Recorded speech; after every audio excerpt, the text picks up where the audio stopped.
Destination Monte-Carlo, l'essentiel de la vie en Principauté de Monaco, à découvrir sur Fréquence Évasion. Destination Monte-Carlo. Nous allons découvrir le fonctionnement du Conseil national. Nous sommes en Principauté de Monaco en compagnie de Monsieur Stéphane Valéry. Monsieur Stéphane Valéry, bonjour et merci d'avoir accepté de participer à ces chroniques sur Fréquence Évasion dans Monte-Carlo Musique. Bonjour et merci à vous de vous intéresser à la Principauté et plus particulièrement au Conseil national, donc qui est l'Assemblée élue au suffrage universel par les Monégasques. Nous allons expliquer le fonctionnement du Conseil national ici en Principauté de Monaco, et pour les auditeurs qui nous écouteraient hors de la Principauté de Monaco, est-ce qu'on pourrait expliquer justement le rôle qu'a le Conseil national ici à Monaco ? Alors si on doit l'expliquer effectivement pour des interlocuteurs et des amis français, disons que nous serions l'équivalent de l'Assemblée nationale française, c'est-à-dire que nous sommes l'Assemblée donc élue pour 5 ans par tous les citoyens majeurs, l'Assemblée législative donc qui vote les lois et qui vote le budget de la nation. Alors Monsieur Stéphane Valéry, nous allons parler d'un des thèmes prioritaires, c'est-à-dire l'immobilier. Vous avez fait en sorte que les fonctionnaires monégasques puissent être logés. Oui, ça a été un des thèmes prioritaires de la campagne électorale en 2003, donc il y a vu la victoire avec près de 60% des voix de la liste que j'avais l'honneur de conduire, donc de l'Union pour Monaco. Le logement, évidemment, est un thème très important pour la population monégasque parce que notre territoire est exigu, parce que il y a un attrait très fort dans le monde entier pour venir s'installer en Principauté. Et donc forcément les prix sont extrêmement élevés dans le secteur libre, dans le secteur privé, hors de portée de la plupart des salariés ou des fonctionnaires monégasques et du pays. Donc nous avons, dès notre élection, persuadé le gouvernement qu'il était vital de considérer la politique du logement comme une priorité nationale. Ça a été fait. En une législature, donc en 5 ans, plus de 830 logements de l'État, donc sociaux, à Monaco on appelle ça des logements domaniaux, ont été lancés. Pour vous donner une idée, c'est près de 40% en une législature de tout ce qui avait été fait depuis la Deuxième Guerre mondiale. Donc grâce à cet effort sans précédent de logement social, on peut dire qu'à la fin de cette législature en 2008, la population de nationalité monégasque aura un véritable droit au logement à loyer modéré dans son pays. Mais nous ne sommes pas arrêtés aux Monégasques de nationalité.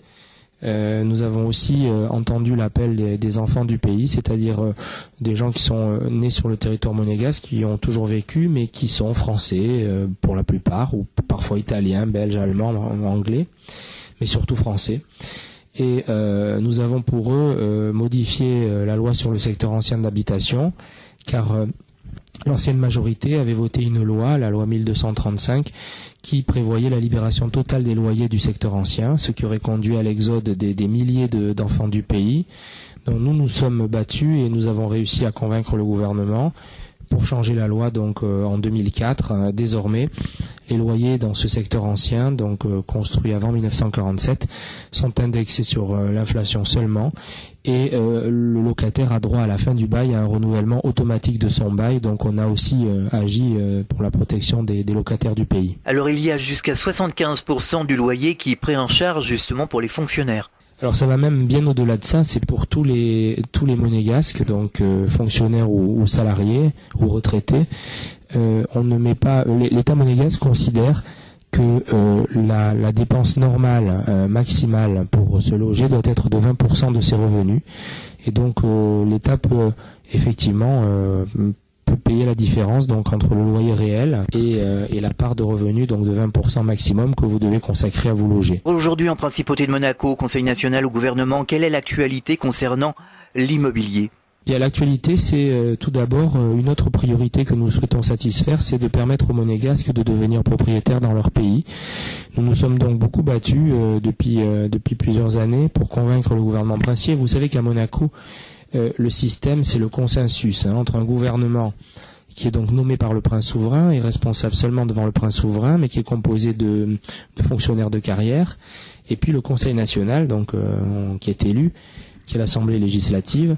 En fait, toute décision importante, notamment les lois, résulte de l'accord des volontés donc du prince à travers son gouvernement et du peuple monégasque à travers l'Assemblée élue par lui, c'est-à-dire le Conseil national. Donc chaque fois qu'on veut aller de l'avant, il faut de toute manière l'accord des volontés du gouvernement princier et du Conseil national. Donc nous avons convaincu le gouvernement de déposer avant la fin de l'année 2006 un projet de loi qui va permettre aux Monégasques de devenir propriétaires là où ils en auront les moyens, c'est-à-dire dans le secteur de l'État, à des prix fort intéressants, qui seront en fait les prix du coût de la construction. C'était le seul moyen de permettre aux Monégasques dans leur pays, en tout cas à une majorité de Monégasques, de pouvoir effectivement se payer un appartement à Monaco. Monaco aussi, c'est la culture, les loisirs, tout ce qui est artistique. Grâce à vous, monsieur Stéphane Valéry, un annuaire des artistes monégasques a vu le jour.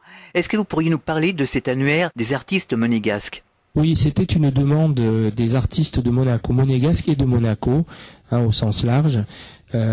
Pendant la campagne électorale, si vous voulez, ils avaient le sentiment que Monaco faisait beaucoup pour la culture déjà, mais pour les institutions culturelles de prestige, l'orchestre qui est remarquable, les ballets, l'opéra, ou l'académie de danse Princesse Grace, mais pas assez pour les artistes de Monaco. Et il est vrai qu'en Europe, les municipalités, les conseils généraux en France et conseils régionaux soutiennent les artistes locaux. Donc nous nous sommes battus pour sensibiliser le gouvernement au fait qu'il fallait aussi soutenir, je dirais, une culture populaire, mais au sens noble du terme. C'est-à-dire des amateurs, souvent d'ailleurs éclairés, des passionnés, qui n'ont pas vocation forcément à devenir des artistes de dimension internationale, mais qui contribuent aussi à la culture monégasque. Donc une des premières mesures a été effectivement la création d'un annuaire papier qui a permis de recenser tous les artistes de Monaco. Il y en a plusieurs centaines, c'est considérable, et moi-même j'ai été surpris par la richesse du tissu culturel monégasque, vu la dimension de nos territoires. Donc, nous avons récemment mis en ligne donc sur Internet cet annuaire des artistes, de manière à la fois à pouvoir évidemment le réactualiser de manière régulière et en même temps le rendre accessible à davantage de monde. Ouais. Il y a également des ateliers qui sont mis à la disposition des artistes au quai Antoine Ier. Oui, tout à fait. Mais là encore, si vous voulez, c'est une mesure intéressante, mais limitée, puisque nous n'avons, je crois, que 6 ou 8 ateliers, et on privilégie plutôt les artistes qui ont déjà acquis une renommée internationale. Donc, l'annuaire des artistes est tout à fait complémentaire. La commission de la culture s'arrêtera pas, évidemment, à la création de l'annuaire des artistes. Nous avons également souhaité donc créer une loi pour protéger le patrimoine, car c'est un vrai problème à Monaco comme ailleurs d'ailleurs. Il faut préserver pour les générations futures la mémoire du passé. Donc nous avons voté une loi justement pour imposer un archivage systématique de toutes les œuvres artistiques à Monaco. C'est ce que nous appelons le dépôt légal. Donc nous l'avons réglementé, nous avons donné des moyens aussi pour le réaliser et le rendre plus efficace à Monaco. Et puis dans les projets importants de la Commission de la Culture, maintenant le prochain c'est la création d'un véritable statut des artistes monégasques qui n'existe pas encore dans le droit donc social. Alors le 8 mai, pour la journée de la femme, vous avez invité toutes les femmes qui font la culture ici en Principauté de Monaco. Vous travaillez beaucoup pour mettre les femmes en avant. Oui, alors ça c'est un autre de nos axes prioritaires depuis le début de la législature en 2003.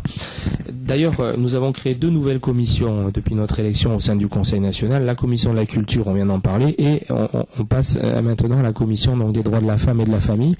Il n'y avait pas au sein du Parlement monégasque une commission qui avait pour vocation de s'attaquer de manière globale aux problèmes de la femme, et notamment à mettre en place une marche progressive vers l'égalité des droits entre les femmes et les hommes de ce pays.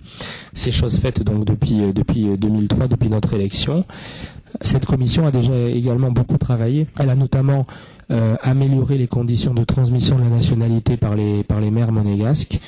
Déjà 2 lois ont été votées donc en ce sens, toujours pour aller vers une plus grande égalité donc entre la femme et l'homme. Nous avons également modifié le code civil de manière à permettre l'égalité au sein du couple, l'égalité aussi par rapport aux enfants.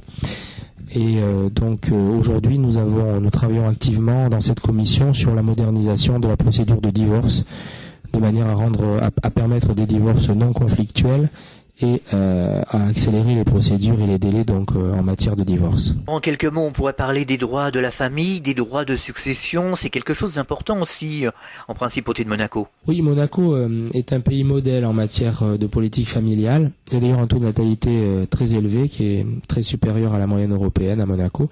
Nous avons en effet des allocations familiales dès le premier enfant, donc qui sont supérieures aussi en montant à la moyenne européenne. Nous avons une prime à la naissance. Nous avons aussi une allocation, Monaco a été pionnier en ce domaine, bien avant la France, une allocation mère au foyer. Donc quand une maman veut élever son enfant, l'État monégasque, selon les revenus du foyer, lui donne une aide qui peut, pour les foyers les plus modestes, aller jusqu'à 1 000 € par mois. Donc c'est presque un salaire, donc c'est important. Tout ceci fait effectivement que il y a aussi des primes de rentrée scolaire, des allocations familiales importantes, disais-je. Donc tout ceci fait qu'il y a effectivement un taux de natalité très élevé en principauté. Alors si vous le voulez bien, Monsieur Stéphane Valéry, parlons du tissu associatif de Monaco. Il y a de nombreuses associations de toutes sortes ici en principauté qui sont vraiment très actives. Oui, absolument. C'est une partie de la vie de Monaco qu'on ne connaît pas assez. Les Monégasques sont très généreux. Ils participent à de très nombreuses œuvres humanitaires, à de très nombreuses actions associatives et de solidarité. D'ailleurs, comme le prince souverain lui-même l'a dit dans son discours fondateur du 12 juillet 2005 et en a fait lui-même une priorité de son action. Nous avons effectivement, pour vous donner une idée, donc au budget de l'État, environ 30 millions d'euros qui sont attribués en subvention aux différentes associations monégasques et notamment aux associations humanitaires. On a aussi une action internationale de coopération avec de nombreux pays en voie de développement que nous aidons en matière de développement durable, en matière de protection de l'environnement, en matière de mise en œuvre de développement d'écoles, de création d'écoles. Et donc tout ceci est coordonné désormais par un service au sein du département des relations extérieures, donc un service de la coopération internationale à qui je veux rendre hommage, qui est dirigé par une équipe jeune, très dynamique et profondément investie dans cette mission, très noble. Là je reviens par exemple d'un voyage en Tunisie où j'ai pu observer donc sur le terrain des opérations très concrètes de coopération. On a créé par exemple à Hammamet, Monaco a financé à la fois un jardin le long de la mer, mais aussi finance chaque année maintenant une action de sensibilisation de la jeunesse à la protection de l'environnement marin en Tunisie. Et il y a de très nombreux projets comme ça un peu partout dans le monde financés par la principauté. Alors vous êtes également vice-président de l'association des jeunes monégasques. Oui, enfin je suis plus que vice-président d'honneur, le prince souverain Albert II étant le président d'honneur, parce que j'ai quand même dépassé, même si je suis pas trop vieux pour un président de parlement, je suis quand même beaucoup trop vieux pour être à l'association des jeunes monégasques puisque j'ai 44 ans et que la limite d'âge est à 30 ans. Mais effectivement, j'ai fondé cette association en 1986, j'en ai été le président pendant 7 ans.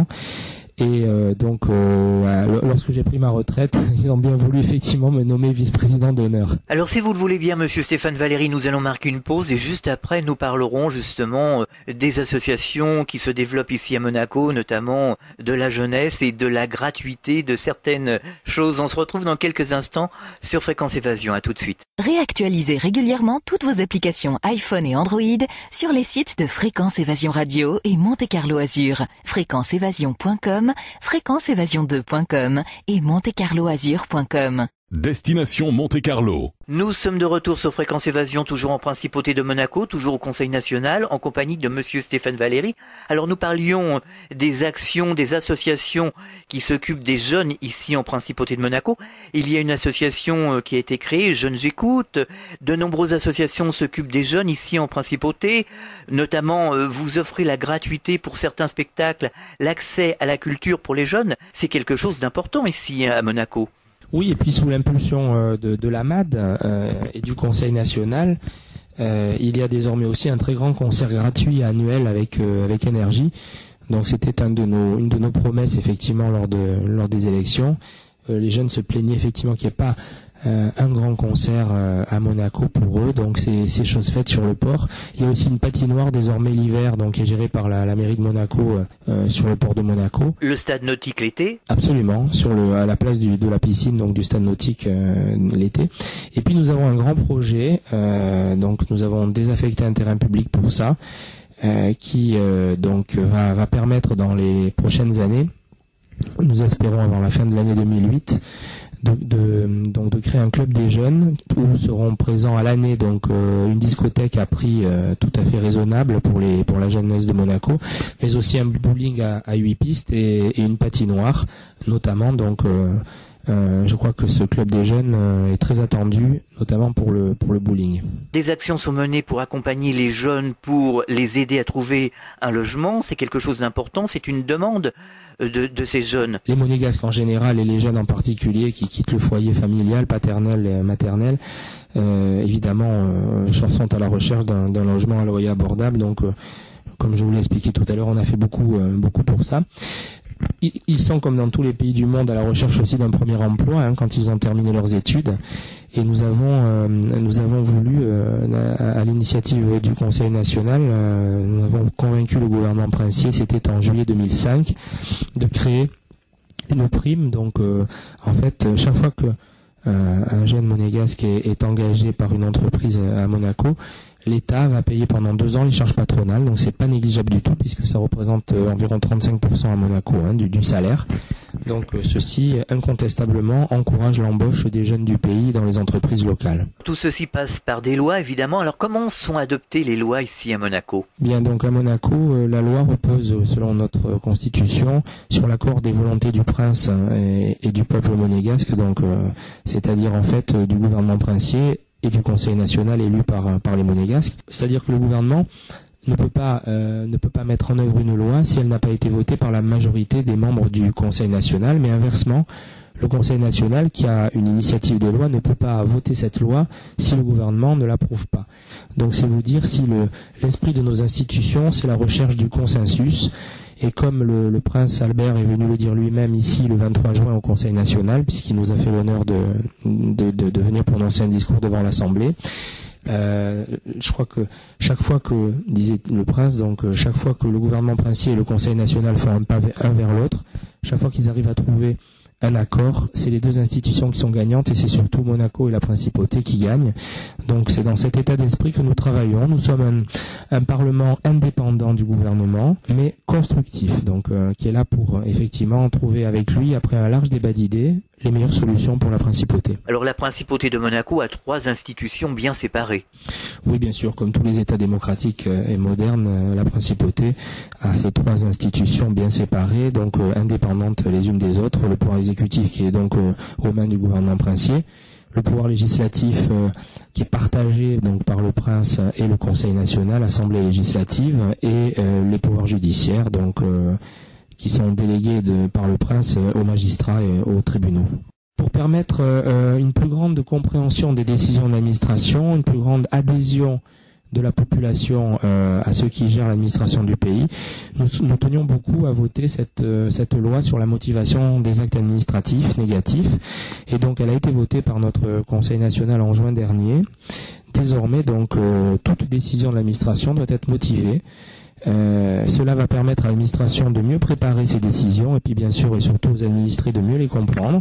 Et en cas de contestation d'un motif, il est prévu donc une voie de recours devant les tribunaux. Donc chaque citoyen aura la possibilité, s'il estime ses droits lésés, de se défendre et de faire entendre ses droits. Il va y avoir prochainement une réforme des services postaux, toujours par souci d'une plus grande indépendance. Alors c'est un projet qui est en cours d'analyse et de réflexion, et effectivement la principauté, vous savez, dans le cadre des nouveaux traités avec la France, dans le cadre de son admission à l'Organisation des Nations Unies en 93, dans le cadre de son adhésion au Conseil de l'Europe en 2004, a souhaité, sous l'impulsion du prince Régnier III et désormais du prince Albert II, affirmer davantage sa souveraineté, son indépendance.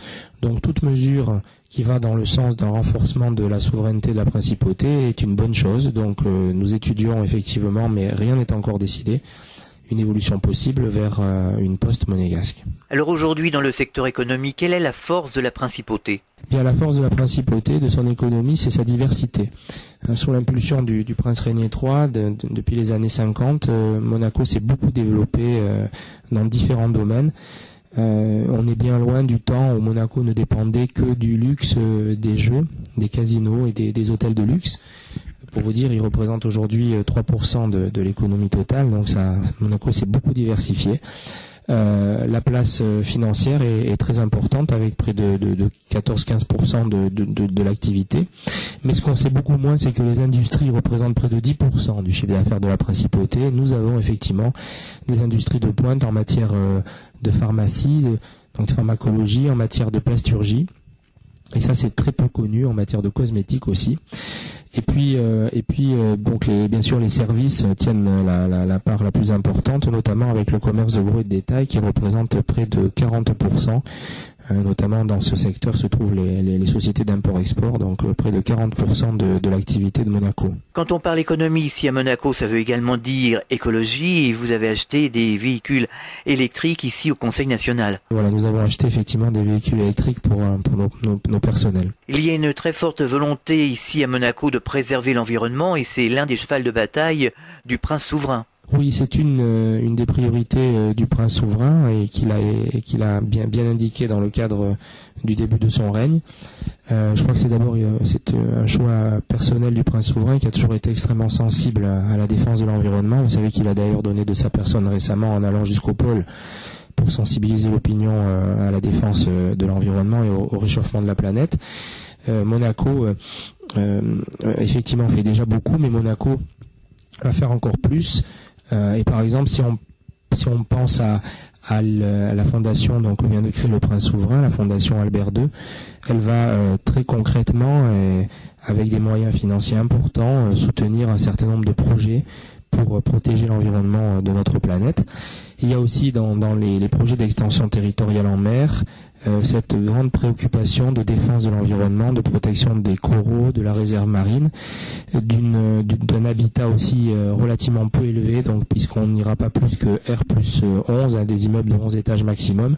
Tout ceci correspond bien à cette volonté du prince souverain, effectivement, de protéger l'environnement. Alors il y aura également un projet d'installation de panneaux solaires au large du Larvoto. Oui, il y a un projet, en fait c'est sur la digue du large, d'installation de panneaux solaires. Effectivement, bon, bien sûr, ça restera de toute manière très symbolique, mais effectivement, c'est un geste à faire pour montrer qu'il faut diversifier aussi nos sources d'énergie. Et grâce à Monseigneur, on peut parler des accords de Ramanche puisque c'est lui qui les a impulsés. Oui, c'est un accord donc entre trois pays, donc l'Italie, Monaco et la France, pour la protection donc d'une zone particulière de la Méditerranée, notamment la protection des espèces marines et végétales dans cette partie de la Méditerranée. Monaco est co-signataire et fondateur de l'accord Ramoge. C'était déjà la preuve il y a quelques décennies de la volonté de notre pays d'être en pointe dans ce domaine. Concernant Fontvieille 2, il y aurait plusieurs projets qui auraient été proposés. Est-ce que le dernier projet sera celui qui verra le jour? Oui, d'ailleurs, nous en sommes, à l'instant où nous parlons, à quelques jours de l'appel d'offres international, donc qui va être lancé. Effectivement, c'est une extension modérée, raisonnable, et non pas gigantesque, qui a été choisie par le prince souverain en plein accord avec le Conseil national. Ça sera environ 12 hectares. C'est fait donc d'abord et avant tout pour protéger effectivement non seulement des coraux, mais surtout la réserve sous-marine du Larvoto. Et puis pour demeurer à dimension humaine et intégrer parfaitement cette extension dans le paysage de la principauté. Je vous disais tout à l'heure, notamment avec des hauteurs d'immeubles très très limitées, donc 10 ou 11 étages maximum. Est-ce que ça va vous permettre de sortir du problème de l'immobilier dont vous parliez tout à l'heure? Ça va nous y aider. Ça va nous y aider parce que Monaco manque cruellement d'espace. Et donc c'est une rançon du succès de Monaco. Effectivement, notre territoire est exigu, nous en souffrons. L'extension sur la mer, c'est la seule qui est possible, avec celle en hauteur. Mais évidemment, il est préférable de s'étendre sur la mer à des hauteurs raisonnables plutôt que de transformer Monaco en Singapour et en gratte-ciel permanent. Je pense que ce n'est pas le choix de la principauté. Alors il faut dire que sur cette extension aussi, près de la moitié des surfaces seront réservées aux espaces verts. Et l'autre moitié donc servira à la fois à offrir des logements de très grand luxe et de grande dimension pour de riches investisseurs étrangers, mais également à fournir en équipement public la principauté. Nous pensons notamment à deux œuvres phares, deux bâtiments donc symboles sur cette extension. Ça sera un grand musée donc d'art international, et également, comme le souhaitait le Conseil national, la mise en œuvre d'une université qui sera spécialisée dans le 3e cycle et dans certaines pôles d'excellence chers à la principauté. On peut penser notamment à l'environnement ou à la finance. Et puis il y aura bien sûr aussi des logements domaniaux, donc pour la population monégasque. Donc oui, ça sera un bel équilibre pour répondre aux besoins de Monaco. C'est quelque chose de très important ici en principauté de Monaco, les espaces verts. Oui, Monaco est une des villes en tête si on prend le nombre de mètres carrés d'espaces verts par habitant en Europe. Et nous tenons bien évidemment à garder cette place et l'extension en mer va nous y aider, puisque là, ça sera même, je vous disais, près de la moitié de la totalité de l'espace construit sur la mer qui en fait sera réservé aux espaces verts et à la nature. Le Conseil national ici en principauté de Monaco est très actif au niveau de l'Europe. Oui, le Conseil national est très actif depuis le début de cette législature en 2003 dans toutes les instances internationales interparlementaires. Nos délégations sont présentes et actives au sein du Conseil de l'Europe. Nous avons d'ailleurs désormais un élu monégasque qui est un des vice-présidents de l'Assemblée parlementaire du Conseil de l'Europe. Nous sommes très actifs aussi au sein de la francophonie, de l'association des parlementaires francophones. Nous avons un projet de concours français de Mondovision en langue française, justement pour montrer que le français est une langue vivante, une langue d'actualité, une langue moderne et qu'on peut chanter remarquablement bien en langue française. Nous sommes aussi très actifs au sein de l'OSCE, l'Organisation pour la sécurité et la coopération en Europe, où là aussi un élu monégasque est désormais donc président de la très importante commission des affaires politiques de l'OSCE. Nous sommes présents enfin à l'Union interparlementaire et donc qui réunit tous les parlements du monde. Nous avons soutenu activement la candidature de notre ami, l'ancien président de la Chambre des députés d'Italie, Pier Ferdinando Casini, qui a largement gagné. Et je crois que les voix monégasques et de tous les petits États d'Europe n'ont pas manqué justement à l'actuel président de l'Union interparlementaire. Alors Monsieur Stéphane Valéry, est-ce que vous auriez pour terminer un mot à adresser aux auditeurs monégasques et français qui nous écoutent ? Oui, mais moi je voudrais remercier vos auditeurs puisque vous m'avez dit que ces questions très précises et très pertinentes que vous avez préparées sur la principauté ont été aussi préparées par vos auditeurs. Vous avez reçu, m'avez-vous dit, près d'une centaine de mails donc d'auditeurs de la principauté et d'amis de Monaco qui souhaitaient justement que vous veniez rencontrer donc le Conseil national et moi-même donc son président. Donc je voudrais remercier tous vos auditeurs qui se sont intéressés à la principauté et qui ont permis, je crois, de faire aujourd'hui un point très complet sur les réalités de Monaco. Eh bien le but est de faire connaître la principauté, la vraie principauté. Merci, à très bientôt, au revoir. Je vous en remercie.